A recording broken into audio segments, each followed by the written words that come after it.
Welcome back to the action at Shenington. Rotax 177 next. Chris Thomas and James Beecroft on the front row from Alex Luck and Jason Wilson. Tony Dickinson, Marcus Basley, Jamie McGowan, Lee Hodge and Darren Rich complete the field. It's a small grid, but it's Rotax 177. Let battle commence. It'll be a tight one as James Beecroft tries to make his way into the lead. Can't quite get there. Chris Thomas, the O-play, holds on to the advantage in the early stages. He won the previous final by just under a second. Will he be able to hang on to that one coming into this one as we battle our way down into the braking zone for the hairpin? Great shots from the drone as we come down the straight. World Finals ticket to the Rotax World Championships in Portugal on offer to the winner of this championship. And that, at the moment, is in the pocket of Chris Thomas out front. He has dominated all season in this class. I spoke to him earlier. He's promised me there was going to be drama in the final, Jake. Promised me there was going to be drama. And it looks like he's about to make it a boring race because he's already got 10 kart lengths. And James Beecroft, who started alongside him on the front row of the grid, has slipped to third position already. So it's going to be a very interesting challenge as there Alex Luck has got himself into second position. So the luck is with him as he runs there in second position. But for how much longer as James Beecroft continues to put him under pressure as they go out of Stratford, down the runway and into the Bruno Ferrari chicane. Is he going to get the move? No, he's not close enough yet as they run second and third. Looked like Darren Rich got hung out to dry through the Stratford hairpin at the back of the field. He's got the wooden spoon at the moment, Darren, but we're looking to convert that into something less wooden-like. Oh, there goes the E-play up on the inside line there. Good move from Marcus Basley as he gets himself into P5. English champion for 2017, but is he going to be able to move his way further up the field? He's in P5 at the moment. Chris Thomas, the O-plate, definitely the class of the field in the 2017 season. And look at the gap he's built up on Alex Luck already. This is only the third lap, and he's got himself a country mile. Promised me drama. He promised me drama. I will never let him forget this. Well, I tell you what, in second position, we could get some because Alexander Luck has definitely got pressure from the JP Racing and KR Sportman. James Beecroft pushing very hard there in third position to try and make his way through. Here he comes, dives up the inside, leaves himself plenty of space. That'll do nicely. Cheers, buddy. Beautiful move. Beautiful move. That's what we like to see. It's a great opportunity, Wilkins, but the driver in front has got to give you the opportunity, to be honest, by being a little bit kind and moving aside. Well, the Coles Racing driver is not going to let that one lie, is he? Alex Luck, he's going to push on and he's going to try and make himself an opportunity to get himself back into position, but now he's having to defend. Here comes Jamie McGowan. McGowan's going to get through into the position there. He's taken two of them on in one go, and that's up into P8. Gotta love a double. Anytime you do yourself a brace, it's always a good day, but he's going to lose the place, is he? No, not quite. That's Lee Hodge. Into the side of him. Makes the move, puts his arm in the air. Sorry, I didn't mean to hit you. Hold on, Lee Hodge, hold on. You can't put your hand up and say, sorry, mate, that was my mistake, and then take the place and not give it back. What's going on?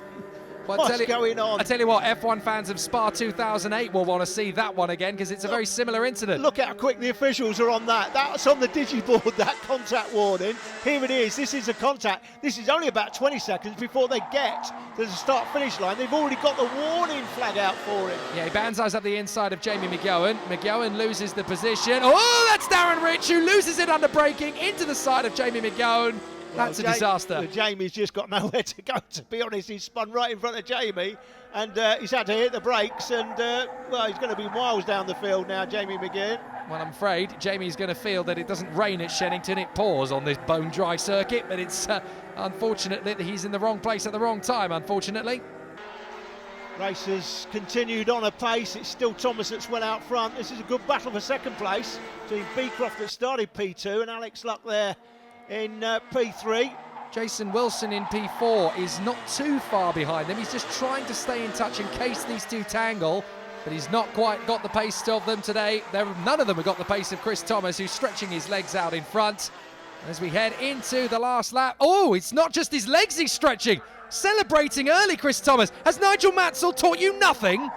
2 hands off the wheel, is that an exclusion, Jake? For failing to control your car? I have heard of it in the past, but he does it again over the line. He takes the victory. Beecroft second from Alex Luck and Jason Wilson. Tony Dickinson comes through in 5th position. Basley rounds out the top 6 from Lee Hodge, Jamie McGowan, and after that spin at Stratford hairpin, Darren Rich failed to finish. But Chris Thomas, no hands over the line. Chris, you promised me earlier in the day that it was going to be an exciting final, and you failed to deliver miserably. Yeah, I can only blame my mechanic Tom for tuning the material to give me the pace that we had. And after about 4 laps, I looked behind and we had quite a distance. So it was a case of just going to carry on. I'm not gonna like roll back into them and make it a bit more interesting. But I would like to say a massive thanks for Steve Ogden. We had a massive problem on Friday. And he did a lot of out of hours work, shall we say, to ensure that we had something to bring it home, and we did quite comfortably in the end. The next karting class out on track is for the youngest drivers in MSA karting. It's the Bambino class, and look at this early on. The driver of the 43 kart, who was the fastest man last time, looks like he's already worked out that to go fastest, you want to follow somebody around. We'll have to keep an eye on these two guys. Archie Clark, of course, the grandson of the legendary Roger Clark, Jake. Yes, indeed. That's a great racing heritage. Following Zach Drummond around the circuit to gain a little bit of a tow, Zach suddenly realised what he was doing. What are you following me for? Yeah, he's following you because he knows that's the quickest way round. This is Laith Khan on the 77. He'd set a lap time quick enough for 12th place. Meanwhile, Ben Clark on the 11 kart, 105.14. That would be good enough for 11th place. Now, all of the karts are allowed out of the dummy grid at around about a 5 or 10 second gap. They're not supposed to race.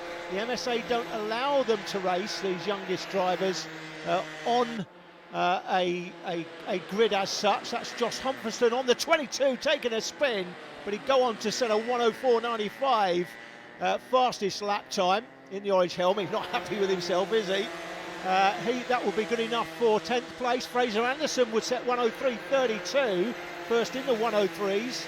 Good enough for 9th. But as you say, it's a very scary sport for parents watching at the sidelines. These kids are as young as 6 years old. Henry McCarthy, a 103.25. Certainly for me, it's the scariest form of karting out there. Not because it's dangerous, but because I've got 2 kids that would qualify. Cole Glover on the 78 kart sets a 103.20, good enough for 7th place. I have spoken to a lot of parents who have kids racing in the Bambino class, and the general consensus, as we see Freddie Housley set 103.20, that's the same time as the driver before, but he set it first, so he will get 6th place at the end of this one. The general consensus is that most of the parents want to see the kids racing.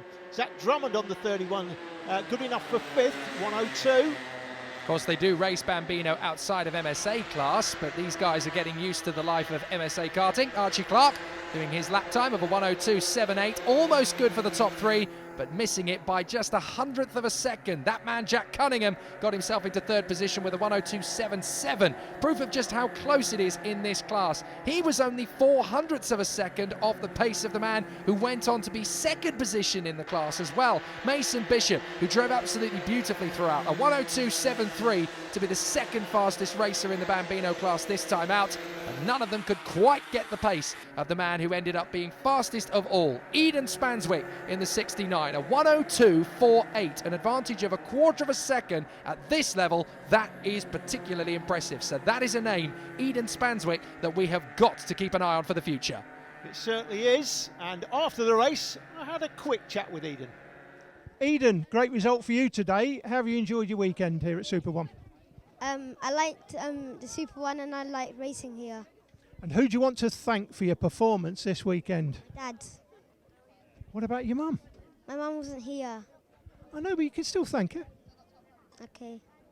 Ooh, he could be in trouble when he gets home and his mum sees this. If he'd been on his A game, Eden could actually have thanked his gran and granddad and hoped that they cashed in their pension early with Tutor Money, the Super 1 sponsors, and spent all the money on karting. Anyway, coming up after the break, it's the first of the OK classes and an interview with Ricky Flynn.